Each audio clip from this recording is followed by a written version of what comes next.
Well, welcome everyone. There's still one or two people still coming in. I hope you had a nice break and a refueled, get those brain cells charged. And we're expecting great things, not to pump him up too much, but it's good to hear Javier talking about sharing is caring in DB2. Please don't forget the session feedback at the end. The session is 2N. And I think the easiest way is just to click on the link in the build your own agenda. That I find easier because it fills in some of the stuff already for you. If you have any questions, please type them in the chat and we will unmute you, or if Javier wants to answer them directly, he can. But thank you very much for joining, and over to you, Javier. Okay, thank you very much, and welcome to this session. My name is Javier Estrada. I work for Kyndryl as a Db2 system admin, and I'm actually based in Prague, Czech Republic. But in fact, I am Mexican, just an extra fact. The topic of this presentation is about, of course, about sharing. And well, what do I mean by that? Do I mean concurrency? Yes. I am going to show, or I am going to talk a little bit about general concepts of concurrency. And that's going to be for the first part. And for the second part, I'm going to go into some cases that have to do with that, but they are not very obvious, or they are so old that we forget about them, and they come to haunt us every now and then. And now the idea behind this presentation was actually very simple. I was working not so long ago in a simple case for timeouts. And one of the new DBAs was watching, and when he saw me checking the DDL of the objects in question, he immediately asked me, how do you know that it was that? How do you know that it wasn't a bind option? How do you know that it wasn't a cparm, a command, the query? How do you know? There are so many ways that I am totally confused, and I don't know where to search first or which is the most likely. So that's what got the idea of this. Now, this is not going to be that type of session in which I'm going to bore you with a very, very long list and table of log states, log types, and the compatibility between each other. And no, this is not going to be that one. Why not? Very simple, because it's very long, it's very boring, and anybody can look it up, and not much to say after that. But I am forced, well, not exactly forced, but I am actually going to talk a lot about some general recommendations that are basic, and some general recommendations here and there on how to approach stuff. What goes first? A little bit of philosophical questions on the way as well. And then we go to my, I would say, my favorite part of this. If there are any questions, you can write them in the chat, and I will look it up and try to answer them as soon as I see them. So before I actually talk about it, well, yes, I am actually going to be required to say, so what exactly is concurrency? If I am a DBA and I look it up from a dictionary, well, there is no dictionary for DBAs, but if there was, then I would say that it's something like the ability of two or more applications to read a table containing the DB2 structures, meaning tables, table space, and so on. And it is the ability to do that safely without deadlocks or timeouts or any other waiting condition. Well, DB2 is a resource manager, not so much as WebSphere or Kix, but at the end of the day, it is a resource manager. And that's simply not enough. Because if I go and stop and ask any of my users, what do you mean by concurrency? They will simply tell me, well, it's simply you doing whatever it is you have to do so that it doesn't get stuck under any circumstance. So that is no longer just a simple deadlock or a simple timeout. This is why we should not get stuck into just those two topics.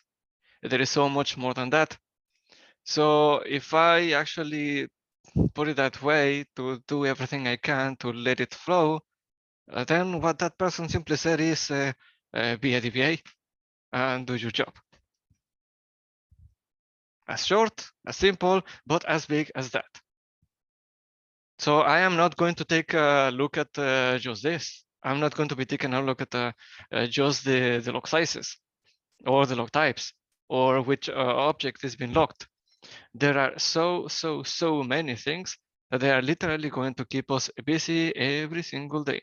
You know it, I know it, the user doesn't really know it, he has some kind of idea, but okay.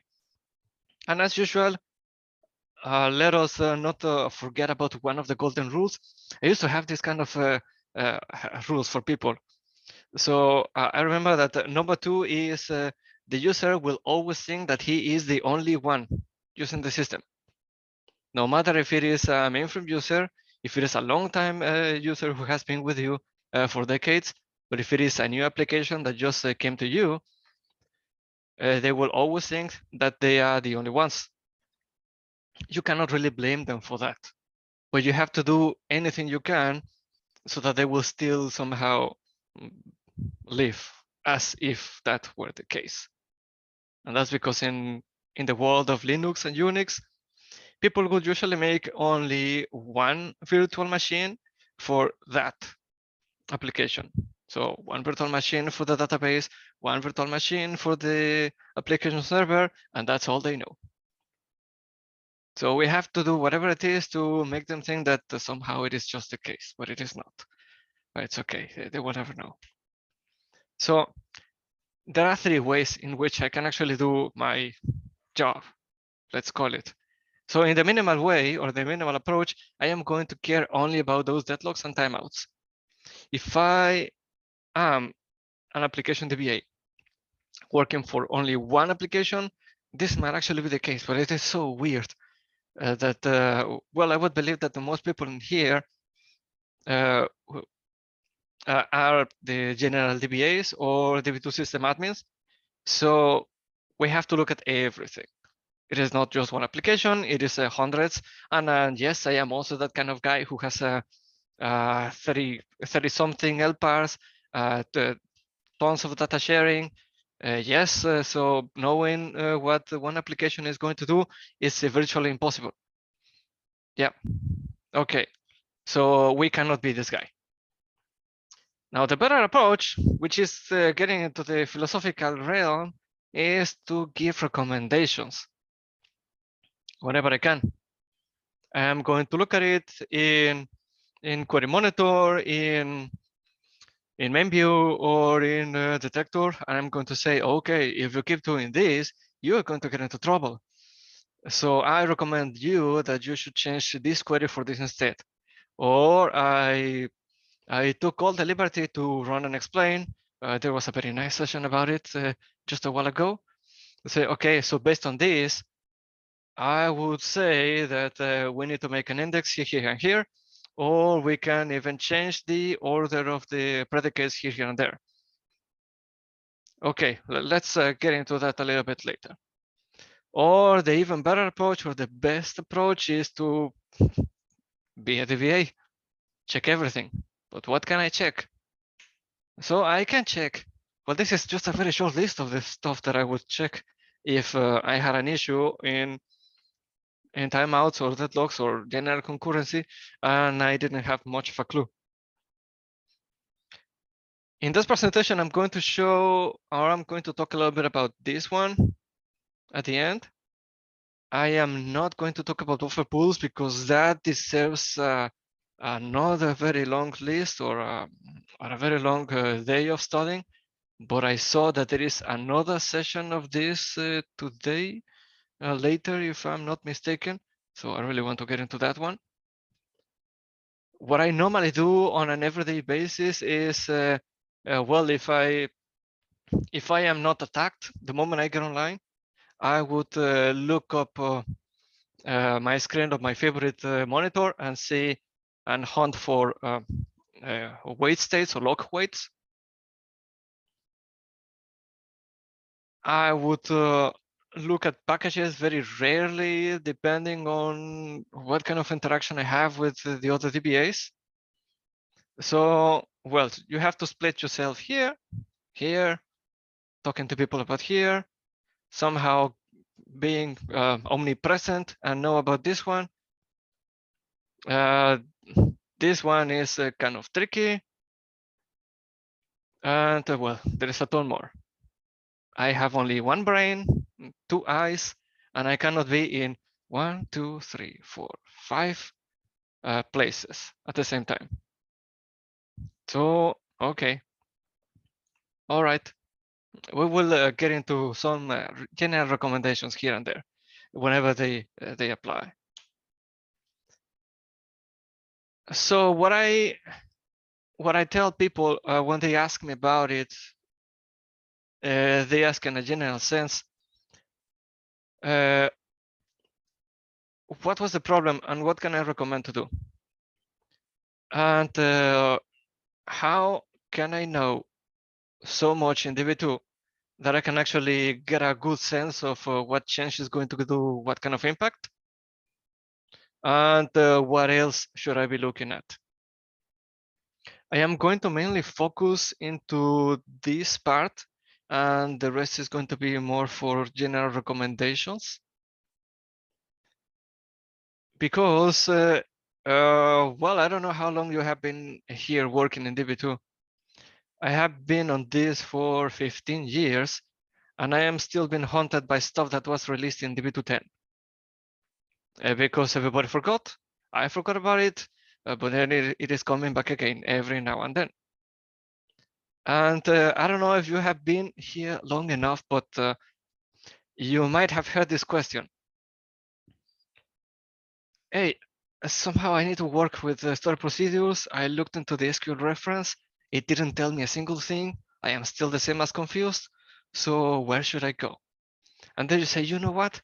There is this very old manual from DB2.9, and it is no longer in the online in the actual sections or the actual part of the PDFs, and it is somehow broken into parts and placed here and there in the online documentation.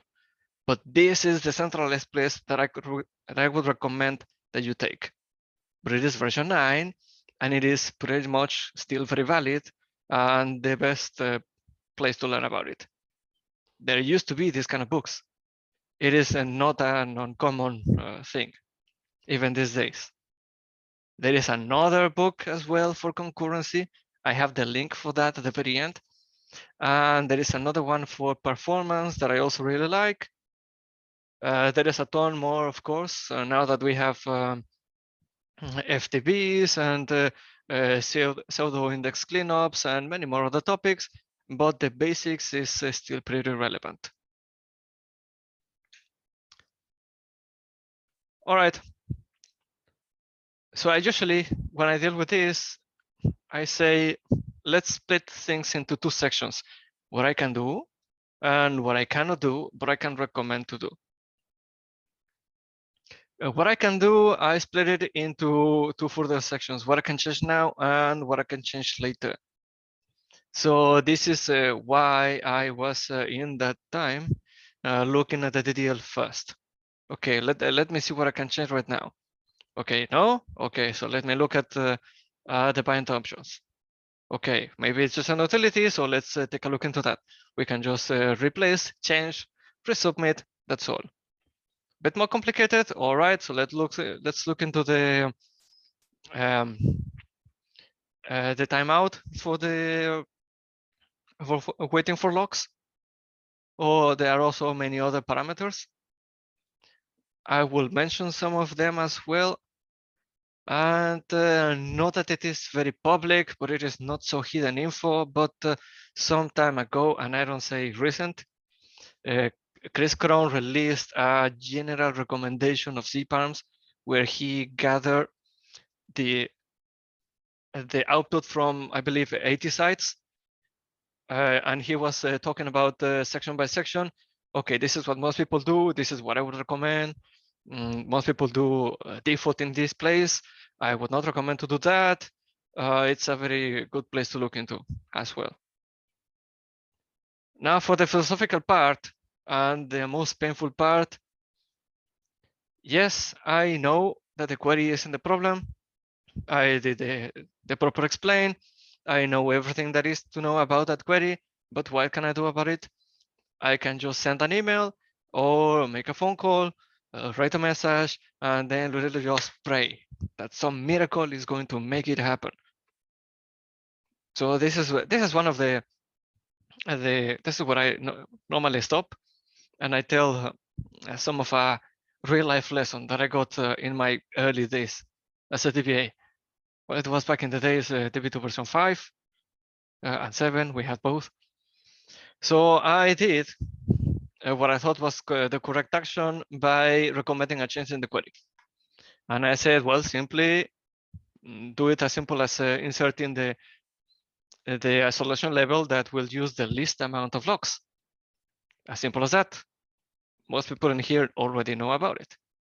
And then I got a very nasty reply to say, no, why not? Well, it is because if you want to change in the query, that's a change in the project or a new project, and it has to be properly studied, it has to be approved, there needs to be a budget about it, it has to be planned, and there are so many other processes about it. So the whole thing escalated, and the boss of my boss, who was the CTO at the time, he listened to it, and then he turned out to me, and then he told me, well, this is why you are here. You are the DBA. He is telling you that he has a ton of process. Yes, that's because he has to do it that way. But you don't have to. You are the DBA. You are not bound to those development processes. So you can do something now. You can fix it now. And this is why you are here. So be prepared to hear that kind of things every now and then. And even if we know that the solution is changing a query, it might not be the only way. And you might not even see that happening. Too sad. Okay, now for the very much obligated core concepts. Like I said, I will not get too deep into this. Most of this is quite basic that everybody should know. But if there is something that I have learned in these years of conferences is that there is no such thing as basic or obvious information. What is obvious for me is not obvious for somebody else. And I might just forget every now and then some very crucial basic concept. So let's get the common stuff out of the way. So we know that Db2 has many ways to control concurrency, and the most basic one is through isolation levels. If you go to any manual or any book about databases, it will explain to you, okay, so this is this person who wants to book a hotel, and he's looking at several dates, and if he happens to be using a repeatable red on the background, because that's the way it was made, and the person was looking to book a hotel for any date available from, okay, we are in the beginning of February, from here to April, then nobody else would be able to book any room number in that range of dates because you are looking at it. So repeatable red is going to log pages on almost well, anything that it sees or touches. I have very, very rarely seen this in person. Whenever I see this one or this one, it mostly comes from an external or what I call a black box program. As in, somebody bought this this package that is going to do this super amazing thing. All queries are built by default. You cannot control anything. They are even using non-UTS table spaces because why not? That's how it was designed back then. That is the most general case when I see any of these two in place. In others, in any other situation, whenever I don't specify any isolation level, it is going to go to cursor stability. So it will only suffice to say, well, repeatable read, we know it is going to log everything it sees or touches. Read stability is going to log everything that that qualifies according to what you are looking at. Cursor stability is going to log only that which is going to be modified, and only that portion, one page at a time. And when I say page, I also like to do this kind of reminder. So we also tend to forget that when was Db2 invented? I actually don't know the number by heart, but I do know that when it was made, so the guy caught when he was thinking about the way of processing Db2, he was thinking about a book or a newspaper. So this is why a page is called a page. When I open my book, I am going to look at, well, if it is a simple book, then it's going to be 2 pages at a time. But usually my eyes are going to be fixed in one physical page. This is why a page is a page. And this is why the unit of locking is usually 1 page, because my eyes are going to be looked into one specific page. If it was a newspaper, I can just pretty much set it apart. I read the sports section, somebody else is going to read the politics section, and so on. If it was a book, it's impossible. So what I am looking at is locked at this moment. That was the comparison back in those days. And we should not forget about it. It's one of those might be maybe useless things that are kind of useful every now and then.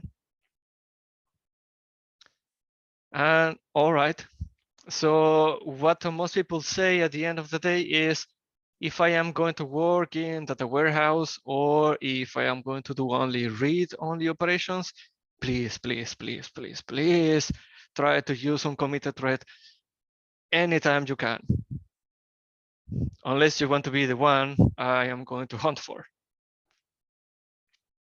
Very simple stuff. And some of the things that we forget is that when we use cursor stability as a bind option, we have even 2 more options that we often forget about. We can even say, okay, still do cursor stability, and please try to avoid locking whenever it is possible. Or, well, I want true cursor stability, and then say current data, yes. They are both bind options. Now, the general recommendation that we have seen all the time is anytime you run a select and it is not extremely important in what you are looking at, please insert the isolation level at the end. If it is a select, then the most obvious choice is uncommitted thread. This is going to be the best thing and the best favor you can do to the application people. Unless you deal with financial data, and by some other specific reason, somebody actually recommended that you look at stuff that is more crucial, because money is money. Okay. A general recommendation, use it for data warehouse type of queries. Data warehouse queries, in my experience, have been the most problematic ever. And when they are so problematic because of their size and the number of joins and the number of indexes, or whether I'm going to use a materialized query table or not, we often forget. to do very simple stuff like this. So don't forget about it. As I said, use it whenever possible. There are other two ways to also work with it. Another one is use skip log data. It actually looks very obvious and very simple, but when I talk to people in real life, most people don't know about this one. So it is simply as it says. Do a friendly select, skip the portion of log data, and that's it. Be friendly. Though we know that asking somebody to change a query may or may not be an impossible task.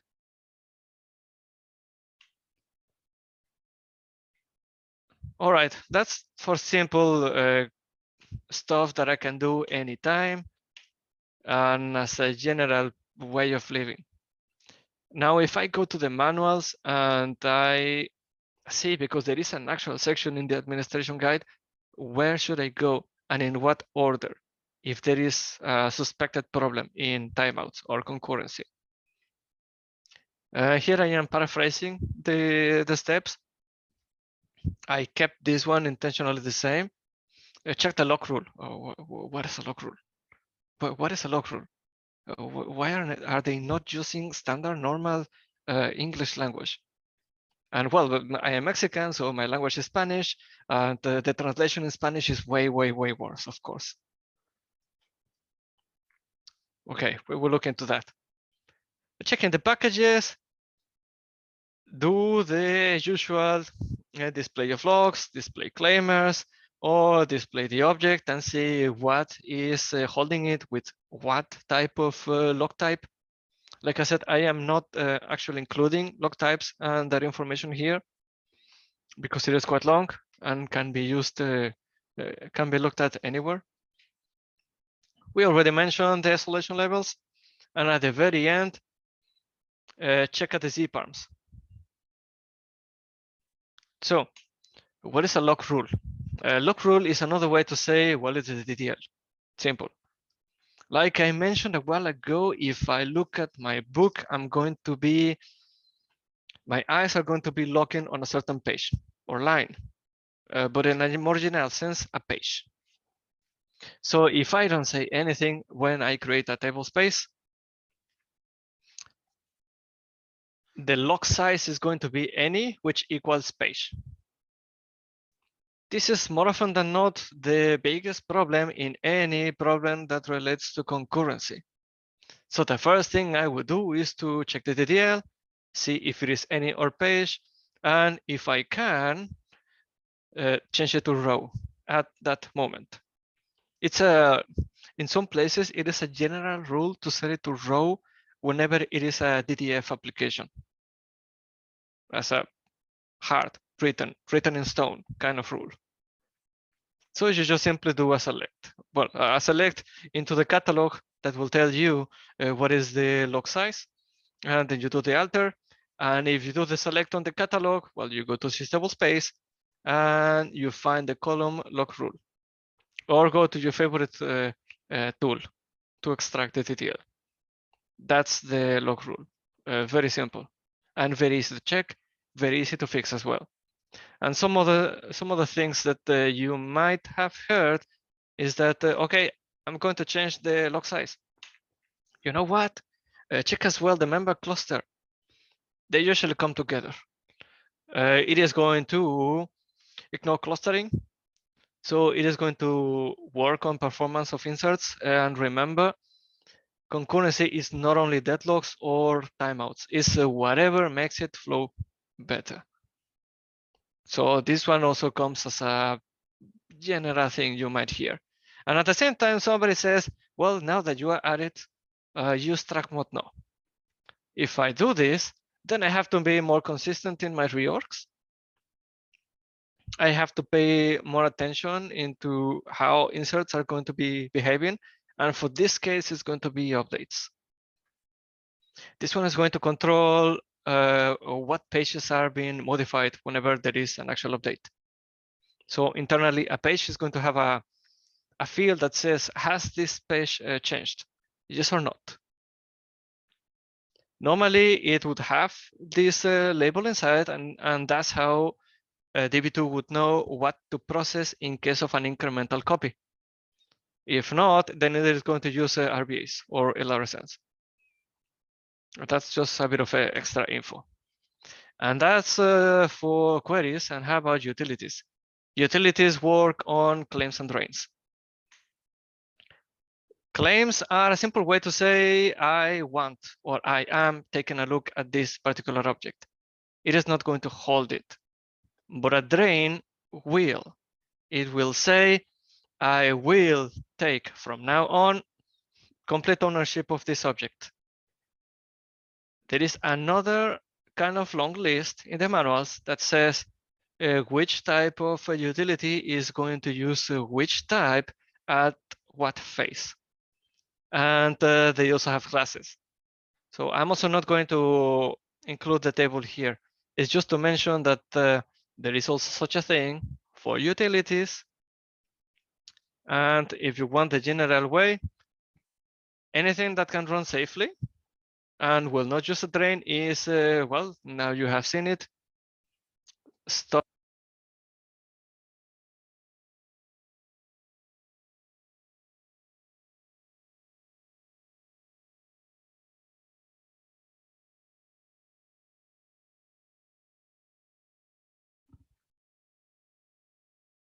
Okay.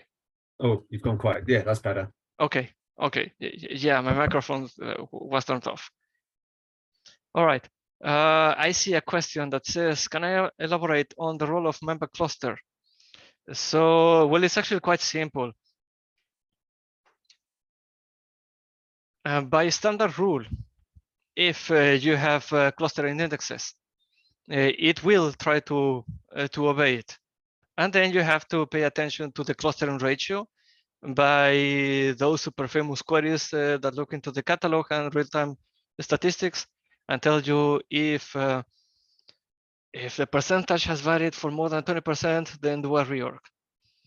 That's what it says in a general sense. Now, using member cluster will ignore it. So that means that anything new will come in the first place that it can, meaning an insert. So whenever an insert comes, it will get into whatever it can physically inside the page set, meaning the table space. So you will have to pay more attention on your cluster ratio and to see when you have to run your reorgs. So I mentioned this because it is a simple way to recommend something that will make inserts run faster.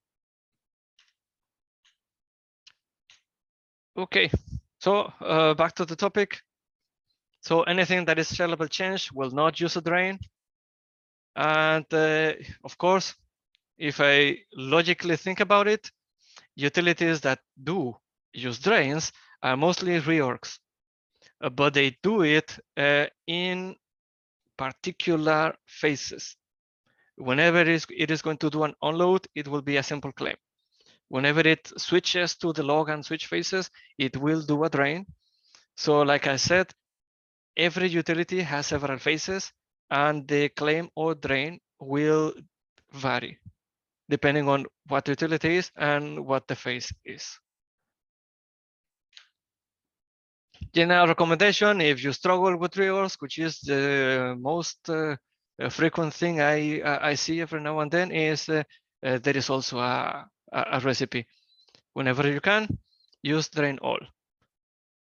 It's a utility keyword. Whenever you are really struggling, use force readers. And well, as an extra, sometimes you have to use drain all parts, but it will take control of the whole table space. It's a very simple recipe. And how about unload and load? Another common question is, how is load going to behave? Load resume, let's not forget that load resume is going to behave the same as an insert. And depending on the flavor of your load, you might actually see it as an insert or as an actual utility. And if you do it in Data Studio, for example, you will literally see one insert for one every single row as an external query coming to DDF. So be careful with the cPanel that controls the number of locks. And something that I actually didn't know until I started working on this presentation is onload also has an option to include the isolation level. And it also has an option to skip the log data. I didn't know about it until I looked on that. So very useful to include. And that's all for the general recommendations and general recipes. And now we are going to take a look at some other scenarios that you may or may not have seen. But it is important to mention because they became quite long threads in the iDoc forum. And they are not often, or they are not very well explained in the manuals. So the first one,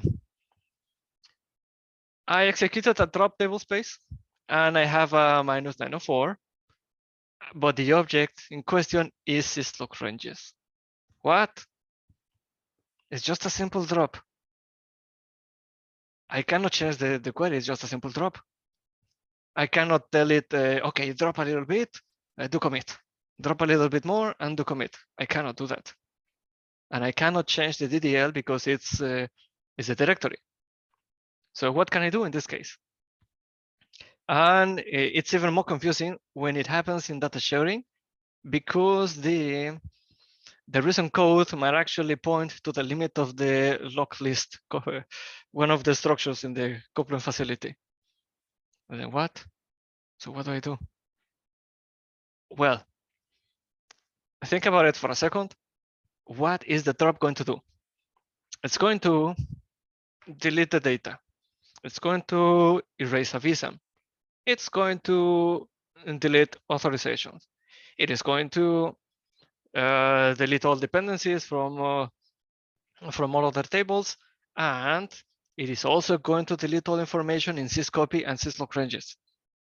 And if it is a very old table space, then it has a ton of things to delete. This is why it is failing, and this is why it is pointing to the directory. And sometimes it's copy. So what is the solution? Can I do it by in some part here, some part there? Yes and no.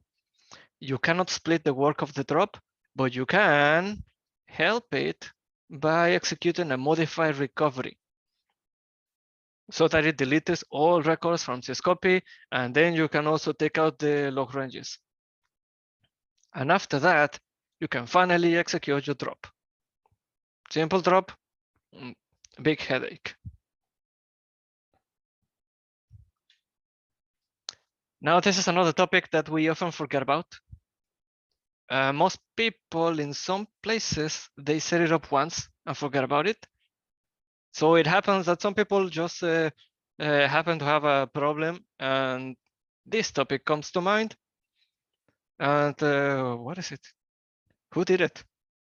When? Somebody did it 5 years ago. It was version 9 and it still has those values. And now it is giving me headaches and I have no clue what to do. Very common situation. Very common. So the question here is, so, okay, let's go back to a little bit before that.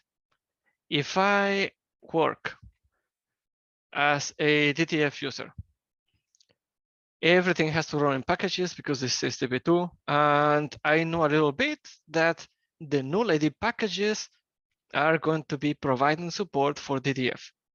They became famous in Db2 12 because of Apple Compat. Yes. If it wasn't for that, we would still forget about it. But it is quite often the case that I have a problem that tells me the package just was not found. And when that happens, the application is not able to connect. You can fix it in 5 minutes, but then you will spend 2 weeks explaining the user and your manager and their manager and everybody else that Db2 was still up and running. It is another one of those very sad cases where people tend to exaggerate stuff when they report. And in some case, it is questionable for this. If my application was not able to connect for a number of threads, then what the application knows at that moment is that Db2 is down. If I ask the other threads, then yes, it is working.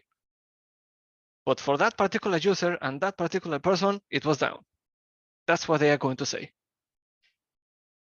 It is because you did not have enough number of null ID packages. So the question here is, what is the magical number? I don't have a scientifically proven answer to that, but I have seen that whenever you have 500 to 1000 concurrent DDF threads, a number of 60 is going to do the trick. 60 or 80. I have seen those two as the magical numbers. So they are created by a Java program. So you have to go to OMBS, but there is also another JCL that is going to run it for you. And it is going to execute this little command. And here URL is the URL of your Db2, including the port of DDF. Size is the number of packages, and don't forget to say add. If you don't do it, it will say replace. And that's one of the things that we often forget. Do it once and remember about it in 5 or 10 years. Whenever somebody tells you that Db2 was down, and it wasn't. Okay. Now this is another thing. I have done this presentation twice in other groups, and this is what I ask. Raise your hand if you are familiar with high performance debuts. And we all forgot about it. This little friend came in Db210. The idea is very simple. I'm going to explain to you in another real life case. So I have a friend in Egypt. He sends me questions every now and then, and extra points for Marcus because he actually raised his hand. So this friend in Egypt, he said, I have a web sphere and I am setting up the proper values in the connection pool, and it has a maximum number of connections of 50. And I see that in fact, when it connects, it doesn't use 50 threads. But in case it did, do I need to consider that there will be 50 threads working at the same time? So there is a cParm that controls the number of maximum DBATs, which is the database access threads, which is the portion of the Db2 that is going to do the job for you. So by his logic, he said, WebSphere has 50 connections, so I have to have 50 maximum number of DBATs. What if I have 100 WebSpheres? Should I multiply it and set it to that? Not necessarily. So what we have to know about it is that when a thread comes to Db2, it can stay there and do nothing. And that's what WebSphere is going to do. Glassfish is going to do the same. JBoss is going to do the same. Tomcat is going to do the same. Anybody. And when a query comes, that's when a DBAT is associated with it, not before. And sometimes the servers, they tend to pre-test the connection before they hand it to the program, and they pre-test it by a query. So a DBAT is associated, the thread works, it is passed, now you have a DBAT. Okay. Now, the idea in version 10, IBM said, well, if you are a heavy user of DDF, you will have tons of threads coming and going, coming and going, and tons of DBATs being created and destroyed.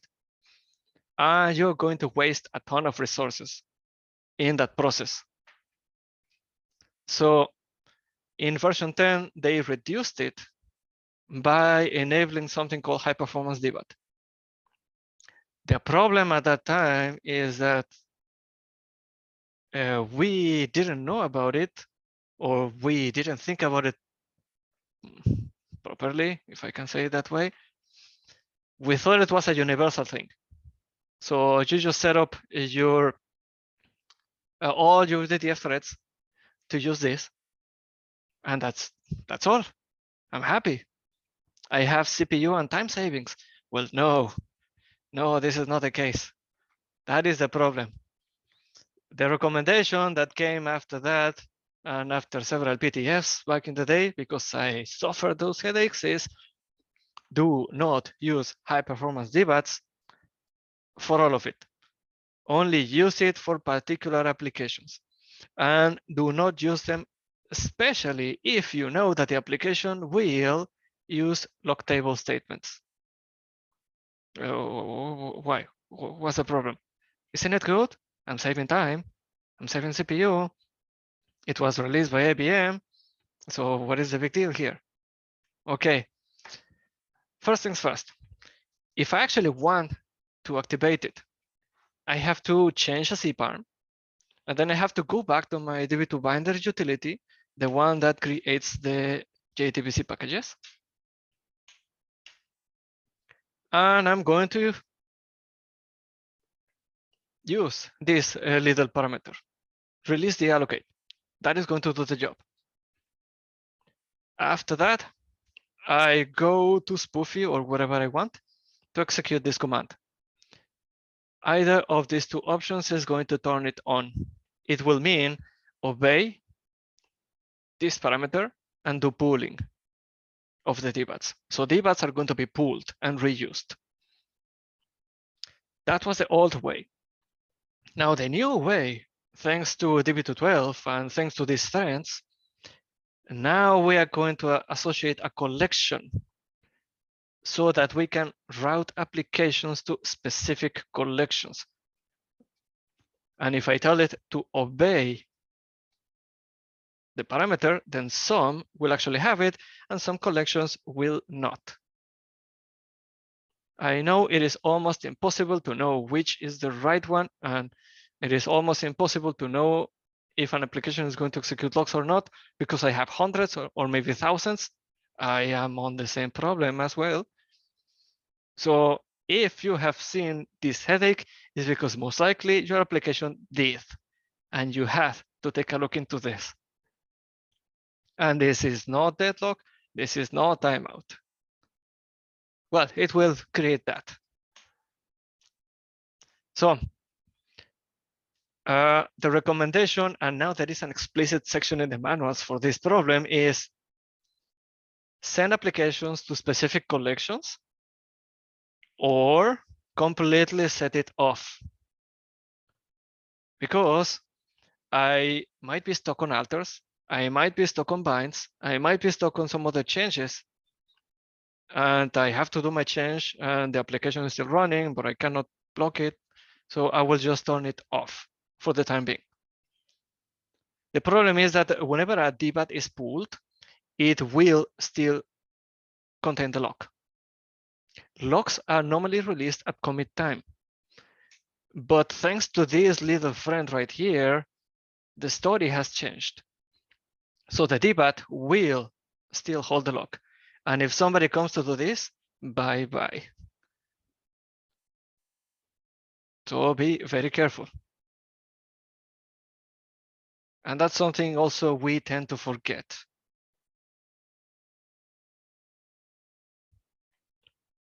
I see another question. Well, if you don't mind, I would like to finish the presentation and then go to that one.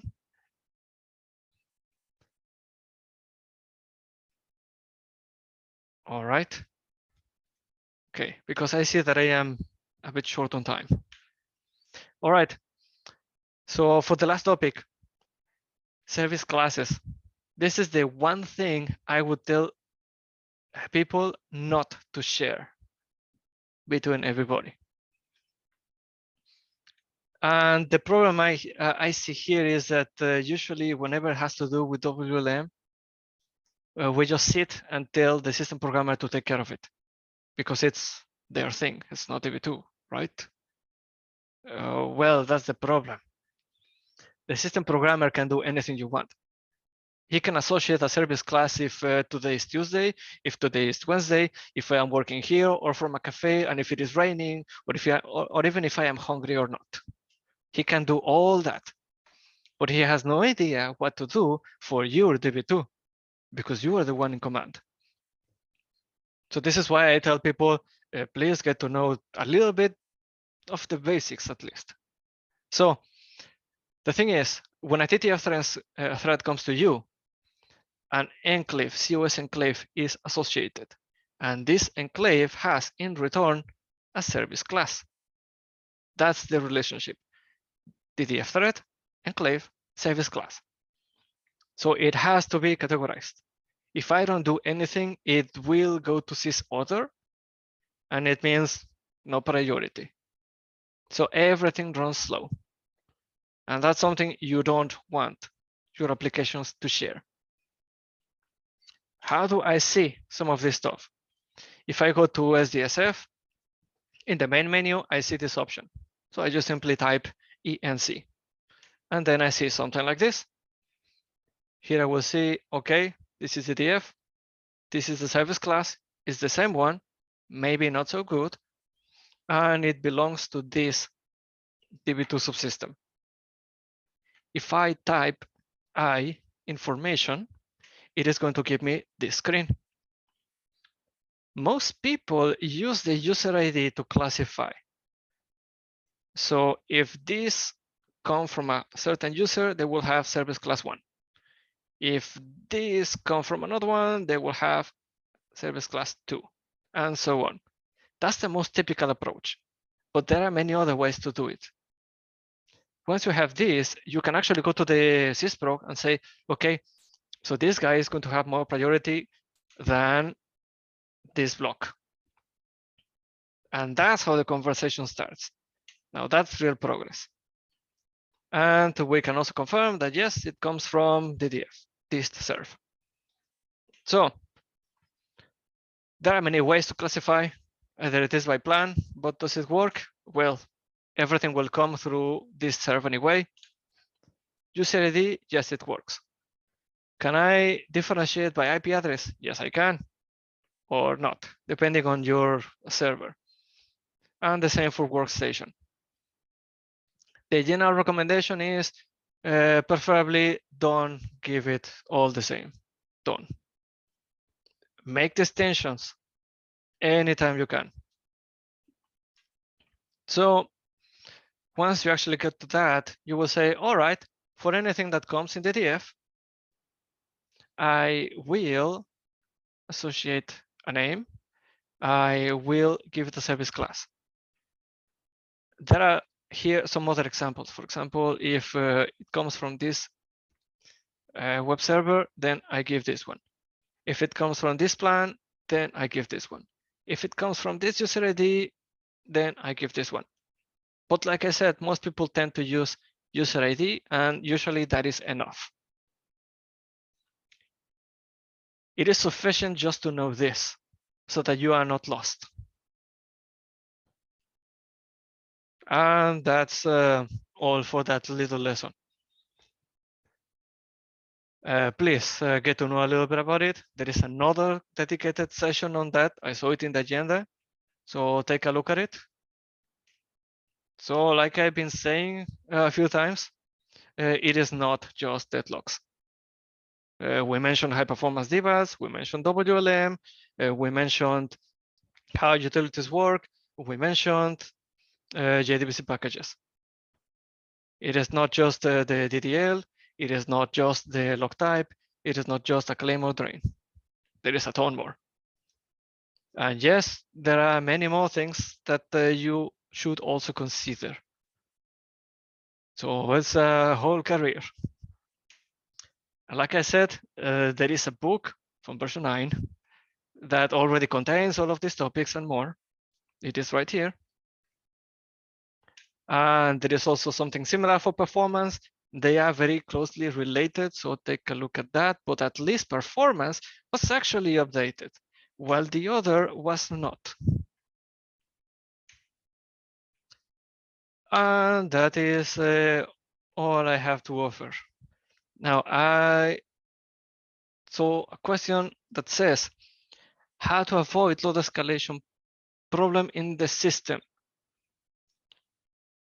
This is the usual, it depends. Log escalation occurs when the number of logs acquired by a single operation was not enough. So if I do a very nasty update or a very other nasty operation, it is going to work with one simple set of logs. Not enough? Okay, give me more. Not enough? Okay, give me more.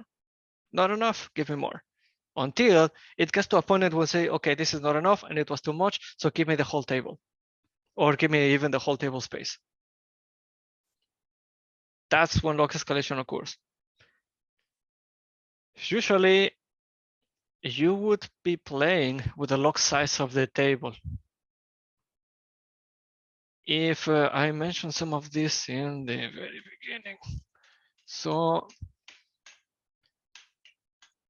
usually, if you are concerned about concurrency, you work with row.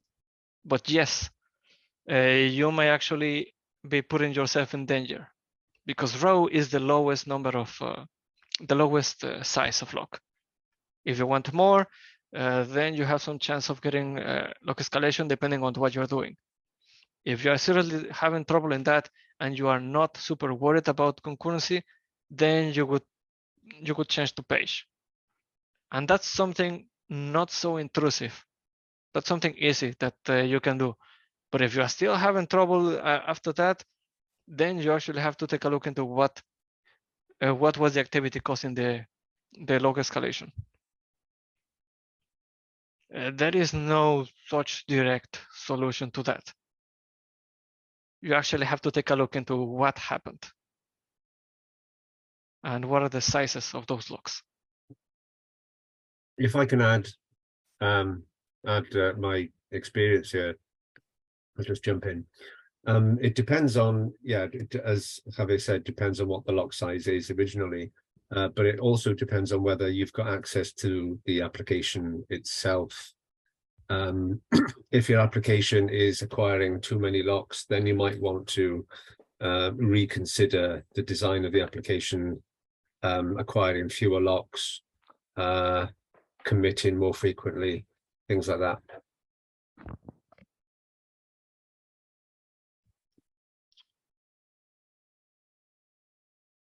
Okay.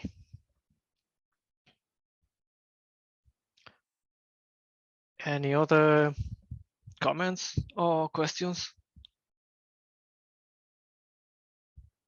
Thank you very much for Julia for that message in Spanish.